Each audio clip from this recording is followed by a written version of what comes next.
Hello नमस्कार साथियों, मेरा नाम हर्षवर्धन ठाकुर है। और जैसा कि आप देख रहे हैं कि विगत वीडियो में हमने एंशिएंट हिस्ट्री के फैक्ट को किया था, तो जिन लोगों ने ये वीडियो नहीं देखा होगा, आप वो वीडियो जाकर के देखें। उसमें यूपीएससी के जो 30 वर्ष के जो फैक्ट हैं वो उसको मैंने करवाया है, जो आपके आने वाले एग्जाम में, चाहे आप जब भी एग्जाम दे 2026 में, 2027 में, 2028 में, तो यूपीएससी से रिलेटेड जब भी आप एग्जाम देंगे वो वीडियो आपके लिए बहुत महत्वपूर्ण होने वाला है। तो आप उस वीडियो को जरूर देखें अगर नहीं देखे हो तो। और आज हम शुरू करेंगे मिडाइवल हिस्ट्री फैक्ट, और ये भी पिछले 30 वर्ष का संकलन है। और इसमें अगर आपने इस फैक्ट को लर्न कर लिया तो आप ये मान कर चलो कि आप मैक्सिमम जो क्वेश्चन आने वाला है मिडाइवल से, एंशिएंट से, है ना, और जब आने वाले टाइम में जब हम मॉडर्न का करेंगे तो आप मैक्सिमम क्वेश्चन 70-80% क्वेश्चन आप कर सकते हैं। ठीक है, तो चलिए आप वीडियो में बने रहिए। शुरू करते हैं आज का मिडाइवल हिस्ट्री फैक्ट से। देखिए, सबसे पहले जो है यहाँ पर भारत पर जो है, भारत पर सबसे पहले किसने आक्रमण किया? अरब तुर्क का जो सबसे सफल आक्रमण करने वाला जो व्यक्ति था उसका नाम था मोहम्मद बिन कासिम। और मोहम्मद बिन कासिम 712 ईस्वी में भारत पर एक सफल आक्रमण किया। सेकेंड पॉइंट है कि पंचतंत्र, है ना, पंचतंत्र के लेखक कौन है? विष्णुगुप्त। सॉरी, पंचतंत्र के लेखक कौन है? पंचतंत्र के लेखक विष्णुगुप्त का अरबी अनुवाद कालिलाह वाह दिमना और फारसी अनुवाद नौशिरवा कहलाता है। अरबों द्वारा दिरहम नामक सिक्कों का सिंध में प्रचलन कराया गया था। देखो, आपसे यूपीएससी क्वेश्चन पूछेगी निम्नलिखित में से अरबों द्वारा किन सिक्कों का प्रयोग भारत में किया गया? यूना ऐसे दे देगा, दिरहम दे देगा, यूरान दे देगा, और दो चार मान लो आधुनिक मुद्रा जो भी है उसका नाम दे दिया। तो जैसे ही दिरहम दिखे और अरब दिखे तो आपको उस पर क्लिक कर देना है। ठीक है, साथ ही ऊंट पालन तथा खजूर की खेती का भी प्रचलन किया। मोहम्मद बिन कासिम द्वारा सिंध वासियों से ही जजिया नामक कर की पहली बार वसूली की गई थी। मोहम्मद बिन कासिम ने क्या किया था? सबसे पहले जजिया नाम का पहली बार वसूली किया था। तो जजिया क्या होता है? जजिया होता है जो गैर मुस्लिम लोग हैं वो क्या करें? जजिया के रूप में टैक्स देंगे। या तो वो मुस्लिम धर्म अपना लें, नहीं अगर आप गैर मुस्लिम हैं तो आपको जजिया देना पड़ेगा। गजनी के शासक शुबुतगीन ने 990 से 991 ईस्वी में हिंदू शाही राज्य पर आक्रमण करके काबुल एवं जलालाबाद पर कब्जा कर लिया था। किसने? गजनी के शासक शुबुतगीन ने। कब? 990 से 991 ईस्वी में। शुबुतगीन का जो पुत्र था महमूद, वो 999 ईस्वी में गद्दी पर बैठा और उसने भारत पर 17 बार आक्रमण किया।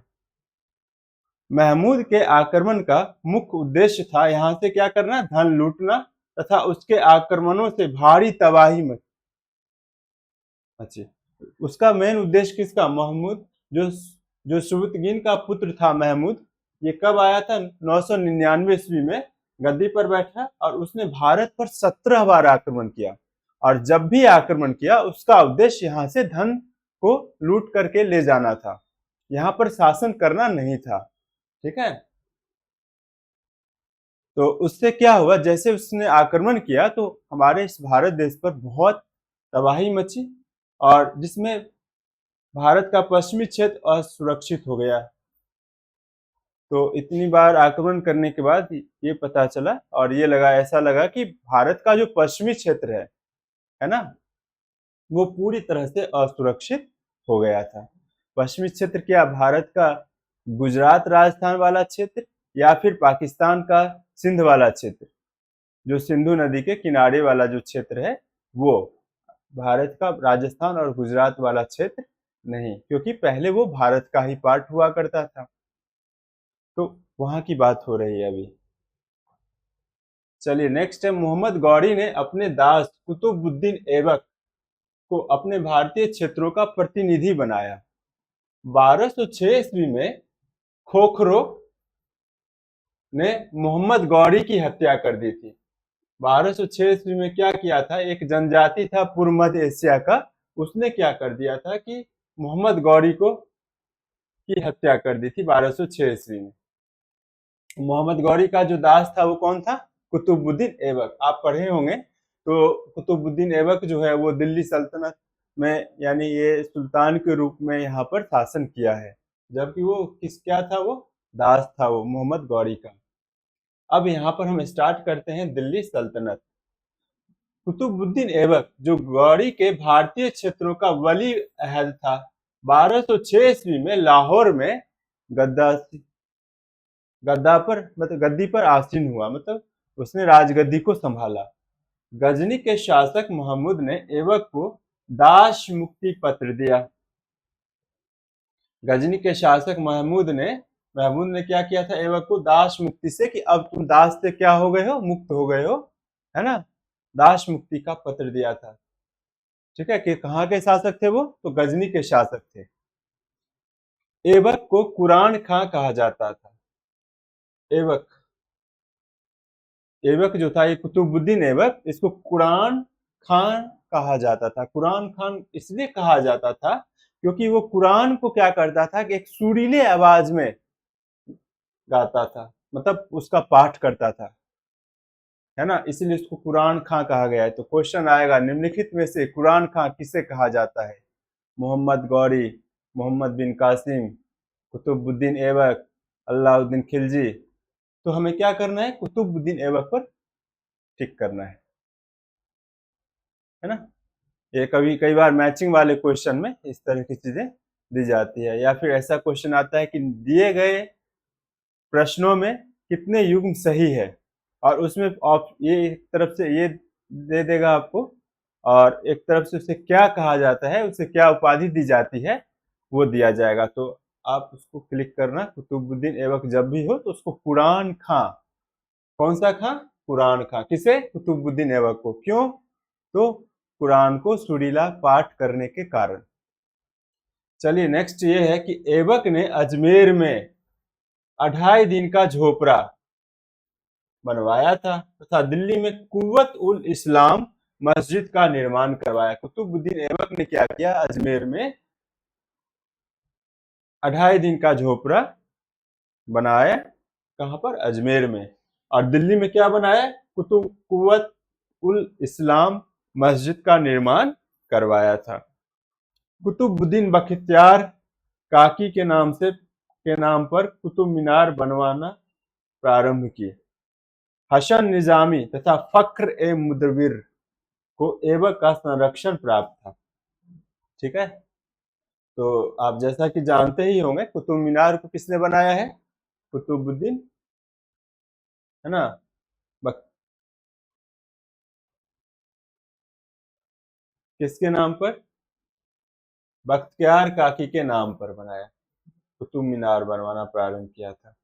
ठीक है, और किससे संरक्षण प्राप्त था, तो हसन निजामी तथा फख्र ए मुदव्विर को क्या था कि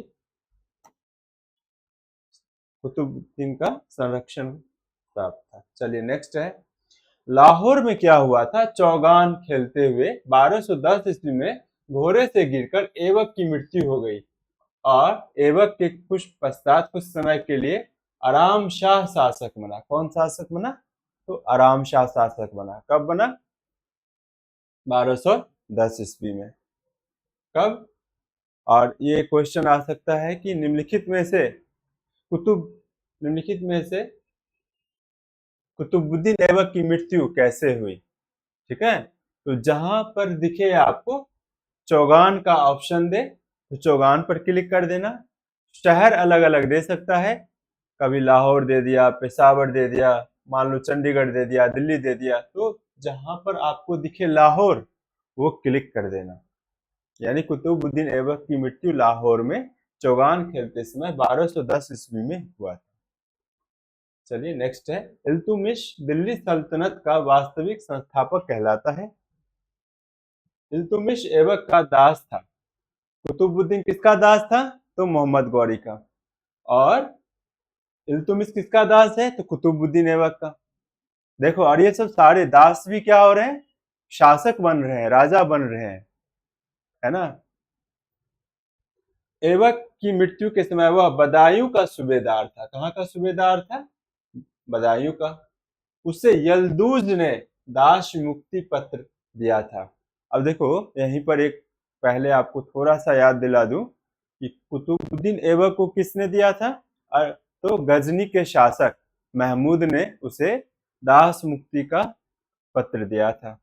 और यहाँ पर यल्दूज ने क्या किया था? इल्तुतमिश को कि अब तुम दास नहीं रहे, ये लो दास मुक्ति पत्र, और उसे दे दिया। ठीक है। अब देखो, इल्तुतमिश ने क्या किया था कि लाहौर से राजधानी, लाहौर के स्थान पर राजधानी को हटाकर दिल्ली को रख दिया, यानी कि लाहौर से दिल्ली स्थानांतरण कर लिया। किसने? तो इल्तुतमिश ने। अब है चंगेज खां की चेतावनी के कारण इल्तुतमिश ने ख्वारिज्म शहजादे जलालुद्दीन मंगबरनी को शरण देने से मना कर दिया। इल्तुतमिश प्रथम तुर्क शासक था जिसने शुद्ध अरबी सिक्के, कौन से सिक्के? अरबी सिक्के चलाए। चांदी का टका तथा तांबे का जीतल, तांबे का जीतल इसी ने प्रारंभ किए थे। किसने? इल्तुतमिश ने। और ये देखो क्या है, इल्तुतमिश प्रथम तुर्क शासक था जिसने शुद्ध प्योर रूप से अरबी सिक्के चलाए। चांदी का टका तथा तथा तांबे का जीतल इसी ने प्रारंभ किए थे।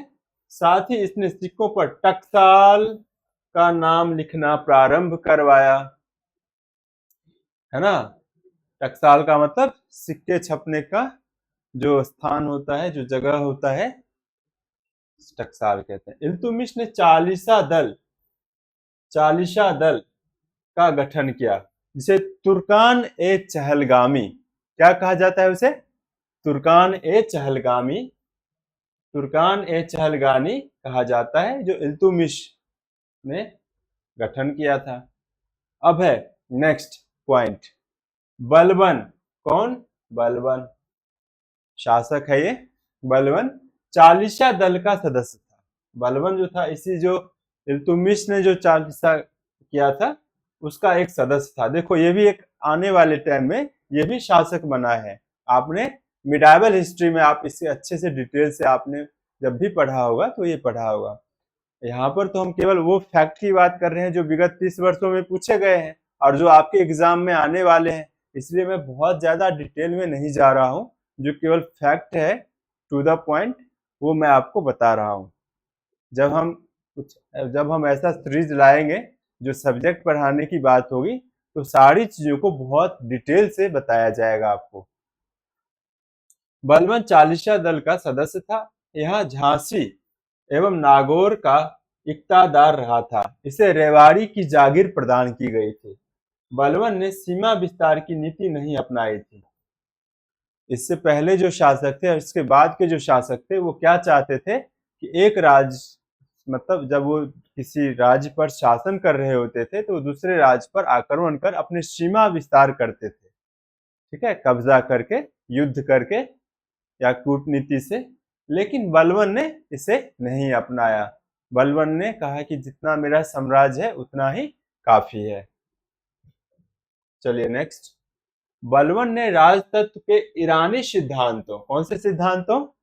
ईरानी सिद्धांतों को अपनाया तथा सिजदा यानी लेटना, है ना, गॉड के सामने में यानी अल्लाह के सामने में लेटना, उसे सिजदा कहा जाता है।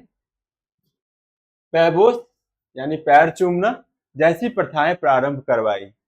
बलबन ने क्या करवाया कि ईरानी सिद्धांतों को अपनाया और उसने ये करवाया कि जब भी कोई दरबारी आएगा तो क्या करेगा? जैसे अल्लाह के सामने में सिजदा देता है, ऐसे ही शासक के सामने में क्या करेगा? सिजदा देगा और उसके पैर को चूमेगा। ठीक है, पैबोस उसे कहते हैं, पैर चूमने वाली प्रथा को, और लेट जाना उसे कहेंगे सिजदा कहेंगे। बलबन ने जिल्ले इलाही की उपाधि धारण की। बलबन ने किसकी उपाधि धारण की? जिल्ले इलाही की उपाधि धारण की। अब नेक्स्ट हम चलते हैं, जो फैक्ट है वो है खिलजी वंश से रिलेटेड। किससे रिलेटेड है? खिलजी वंश। खिलजी वंश की स्थापना खिलजी क्रांति के नाम से प्रसिद्ध है। निम्नलिखित में से खिलजी क्रांति किस वंश से है, किस वंश से संबंधित है? ठीक है, तो उसमें देना है हमें खिलजी वंश से संबंधित है। इसके द्वारा तुर्की अमीर वर्ग का सत्ता पर एकाधिकार और तुर्की लोगों की जातीय तानाशाही समाप्त हो गई। खिलजी क्रांति क्या हुआ? जैसे खिलजी वंश हुआ, खिलजी वंश की स्थापना हुई, खिलजी क्रांति के नाम से जाना जाता है। तो जो इससे पहले जो तुर्क लोगों का जो सत्ता पर एकाधिकार था कि शासक सिर्फ तुर्क वाले, तुर्की लोग ही बनेंगे, अब वो चीजें क्या हो गई है? खत्म हो गई है। अब ये खिलजी आए हैं और ये बनेंगे। अलाउद्दीन खिलजी के शासनकाल में एक मंगोल कुतलुज ख्वाजा तुर्की नामक आक्रमणकारी दिल्ली तक आ पहुंचा था। जब अलाउद्दीन खिलजी जब शासक था तो उसके शासनकाल में एक मंगोल कुतलुज ख्वाजा था, उसका नाम, और ये दिल्ली तक क्या किया था? आक्रमण करने के लिए पहुंच गया था। नेक्स्ट पॉइंट है गयासुद्दीन तुगलक। कौन? गयासुद्दीन तुगलक ने कठोरता एवं नरमी के बीच का मध्य मार्ग अपनाया, जिसे रस्म ए मियाना कहा गया। क्या कहा गया? रस्म ए मियाना। रस्म ए मियाना का मतलब क्या है कि ना तो हमें कठोर नीति अपनानी है, ना बहुत ही उदार बनना है, हमें मध्यम वर्ग रहना है। अगर कोई अपराधी है, अगर वो अपराध कर रहा है तो उसे दंड भी दिया जाएगा, लेकिन ये नहीं कि बहुत कठोर दंड दे दिए उसे, और अगर कोई व्यक्ति अच्छा कर रहा है तो उसे उपहार भी दिया जाएगा। तो गयासुद्दीन तुगलक ने क्या किया था कि रस्म ए मियाना की चीजों को स्टार्ट किया था। इसमें भू राजस्व को बटाई के आधार पर निर्धारित किया तथा इसे थोड़ा थोड़ा 1/11, 1/10 करके बढ़ाने के निर्देश दिए। ठीक है, अब नेक्स्ट है सल्तनत काल में नहर बनवाने वाला। ठीक है, पहला शासक गयासुद्दीन तुगलक था। सल्तनत काल में नहर बनवाने का जो पहला जो जिम्मा उठाया, यानी जिम्मेदारी उठाया, वो कौन था? गयासुद्दीन तुगलक था। शेख निजामुद्दीन औलिया ने गयासुद्दीन तुगलक के संदर्भ में, शेख निजामुद्दीन औलिया है ना, आप जानते होंगे, ये बहुत बड़े सूफी संत थे। तो इसने क्या किया? गयासुद्दीन तुगलक के संदर्भ में कहा था कि हनूज दिल्ली दूर अस्त। हनूज दिल्ली दूर अस्त, ये एक शब्द है, मतलब अभी भी दिल्ली दूर है। इसका मतलब यही हुआ कि हनूज ए दिल्ली दूर अस्त, अभी भी दिल्ली दूर है। ठीक है, नेक्स्ट है मोहम्मद बिन तुगलक का वास्तविक नाम जौना खां था। कौन सा खां था? जौना खां। किसका नाम जौना खां था? तो मोहम्मद बिन तुगलक का। इसके अंतर विरोध का मिश्रण रक्त पिपासु, पागल आदि कहा गया, है ना। मतलब लोग इसे क्या कहते थे कि ये रक्त पिपासु है। रक्त पिपासु का मतलब क्या हुआ? खून का प्यासा, है ना। यानी ये बहुत क्रूर शासक था। तो खून का प्यासा कहने का मतलब ये नहीं है कि ये खून पी ही जाता था, कहने का मतलब है कि ये मार काट मचाने में ज्यादा विश्वास करता था, इसीलिए इसे रक्त पिपासु, पागल आदि कहा गया। किसे? मोहम्मद बिन तुगलक को। मोहम्मद बिन तुगलक ने पैमाइश को भू राजस्व निर्धारण का आधार बनाया। कृषि में सुधार एवं विस्तार हेतु मोहम्मद बिन तुगलक ने दीवान ए अमीर को ही कृषि विभाग नामक विभाग की स्थापना की। इनके द्वारा अकाल राहत संहिता भी तैयार कराई गई। दोआब में हुए विद्रोह के पश्चात मोहम्मद बिन तुगलक स्वर्ग द्वार नामक स्थान पर चले गए। कौन से स्थान पर चले गए? स्वर्ग द्वार नामक स्थान पर चले गए। कौन चले गए? मोहम्मद बिन तुगलक। मोहम्मद बिन तुगलक को क्या कहा जाता है? तो मोहम्मद बिन तुगलक का वास्तविक नाम जौना खां था, और उसे लोग जो है अंतर विरोध के कारण क्या क्या कहते हैं? तो कहते हैं रक्त पिपासु था वो, पागल था वो। ठीक है, इसके शासन काल में 1333 ईस्वी में, कब? 1333 ईस्वी में अफ्रीकी यात्री इब्न बतूता भारत आया। निम्नलिखित में से, क्वेश्चन ऐसे यूपीएससी इस टर्म पर पूछ सकती है आपसे, निम्नलिखित में से इब्न बतूता किसके शासन काल में आया? मोहम्मद बिन तुगलक, मोहम्मद मीर कासिम, या फिर खिलजी, है ना, या मोहम्मद गौरी, तो या इल्तुतमिश। तो उनमें से आपको क्या करना है कि चूज करना है आपको मोहम्मद बिन तुगलक। उसे दिल्ली का काजी नियुक्त किया गया।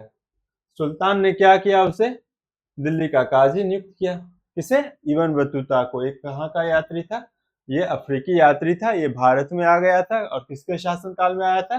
तो मोहम्मद बिन तुगलक के शासनकाल में आया। और सुल्तान खुश होकर के क्या किया? उसे दिल्ली का काजी ही नियुक्त कर दिया। मोहम्मद बिन तुगलक के बारे में बदायूं ने क्या कहा है, ये भी देख लेते हैं कि राजा को अपनी प्रजा से मुक्ति मिली और प्रजा को अपनी राजा से। राजा को अपनी प्रजा से मुक्ति मिली और प्रजा को अपने राजा से। मतलब इसके बारे में ऐसा कहा जाता है कि ये बहुत ही कठोर, बहुत ही निर्दयी, बहुत ही क्रूर शासक था।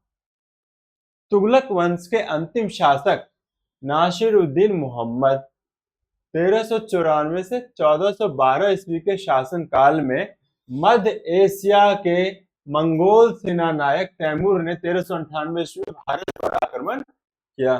सैयद वंश 1414 से 51 ईस्वी के संस्थापक खिल्ज खान, कौन? खिल्ज खान ने मंगोल आक्रमणकारी तैमूर को सहयोग प्रदान किया था। इसने तैमूर के पुत्र शाहरुख के प्रतिनिधि के रूप में शासन किया। बहलोल लोदी हजरत आला के पश्चात, कब? हजरत आला, यानी बहलोल लोदी को हजरत आला कहा जाता है। बहलोल लोदी के पश्चात लोदी वंश का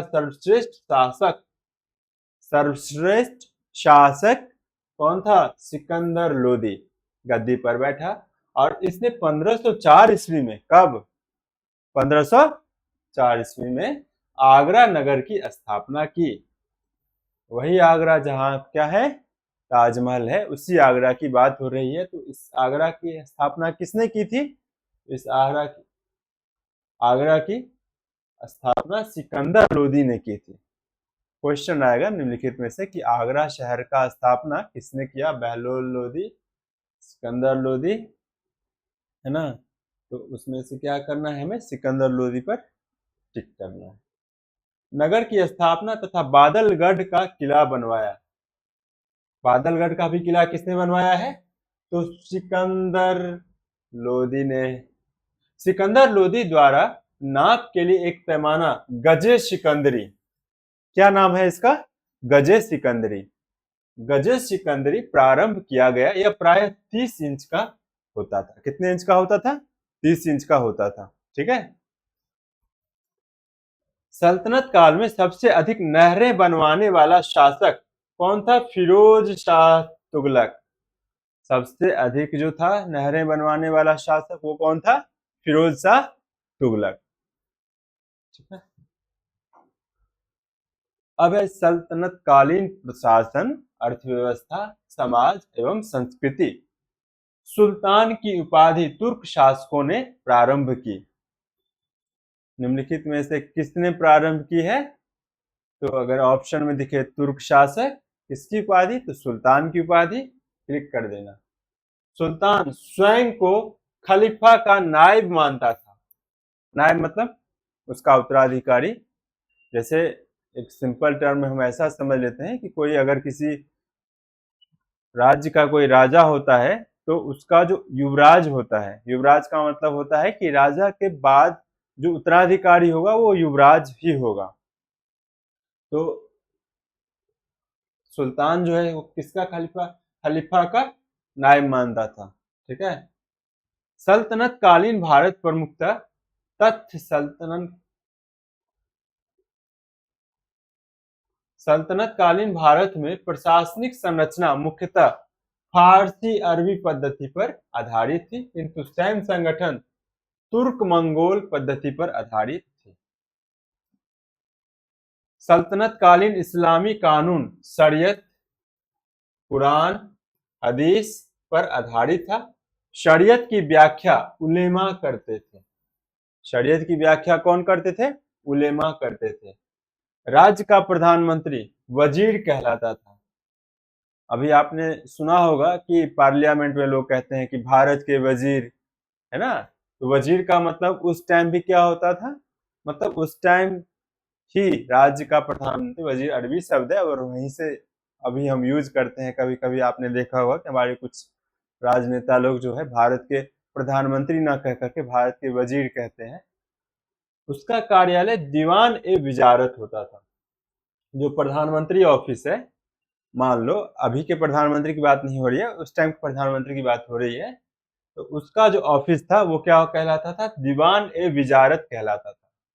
दीवान ए बंदगीन, ये दीवान ए बंदगीन क्या होगा? फिरोज तुगलक द्वारा स्थापित दास विभाग था, लेबर डिपार्टमेंट, है ना? आ रहा है समझ में? अब यहां पर है दीवान ए वकूफ। दीवान ए वकूफ जलाल उद्दीन खिलजी द्वारा व्यय के कागजात की देखभाल हेतु स्थापित किया गया था। मतलब एक तरह से वो अकाउंटेंट था, कितना खर्च कर रहे हैं, कितना व्यय कर रहे हैं, तो उसके लिए किसने किया था? जलाल उद्दीन खिलजी द्वारा जो खर्च किए गए जो डॉक्यूमेंट्स को संभालना होता था, वो उसे कहा गया है दीवान ए वकूफ। दीवान ए मुस्तखराज, दीवान ए मुस्तखराज क्या होता है? यहाँ पर अलाउद्दीन खिलजी ने बकाया राजस्व की जांच एवं वसूली के लिए स्थापित किया था। किसके लिए स्थापित किया था?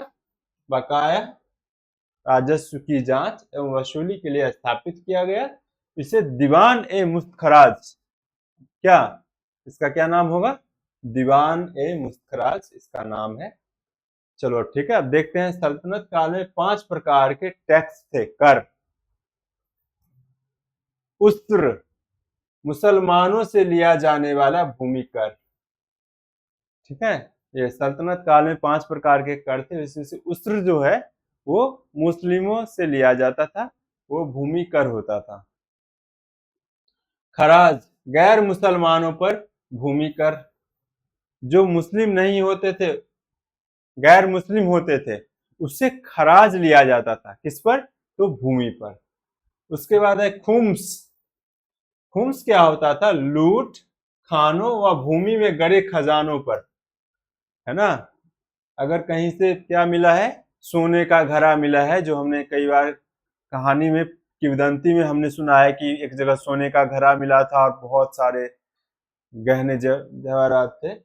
तो अगर उनसे मिले हुए कुछ खजाने मिल रहे हैं, कहीं पर क्या मिल रहा है? पेट्रोलियम पदार्थ मिल रहा है, कहीं पर गोल्ड मिल रहा है, कहीं पर तांबा मिल रहा है, कहीं पर कुछ ऐसी चीजें मिल रही है जो बहुत कॉस्टली है, तो उस पर जो टैक्स लगता था वो, या फिर कहीं से क्या किया है, लूटा गया है, तो उस पर खुम्स कहा जाता है। जकात क्या होता था?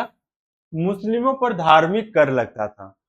जो मुसलमान थे उस पर जकात नाम का धार्मिक कर लगता था।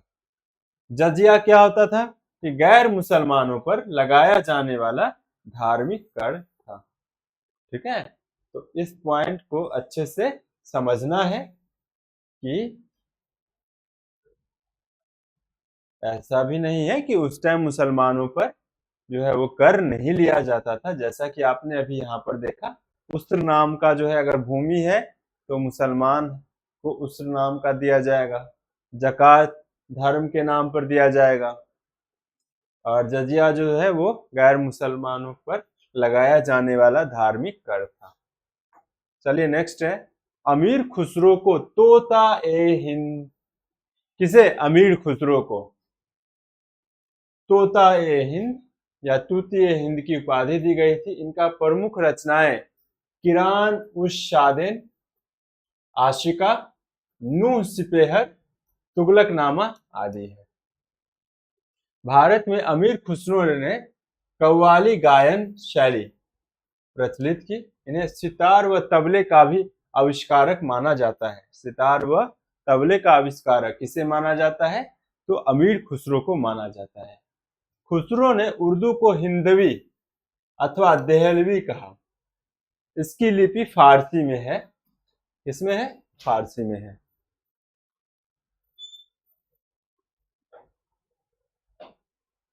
चलिए, तो आज तक के क्लास के लिए इतना ही, और हम फिर मिलते हैं नेक्स्ट वीडियो में। और आप बने रहें चैनल पर, और वीडियो अगर आपको पसंद आए तो वीडियो को लाइक करें, शेयर करें, चैनल को सब्सक्राइब करें। धन्यवाद।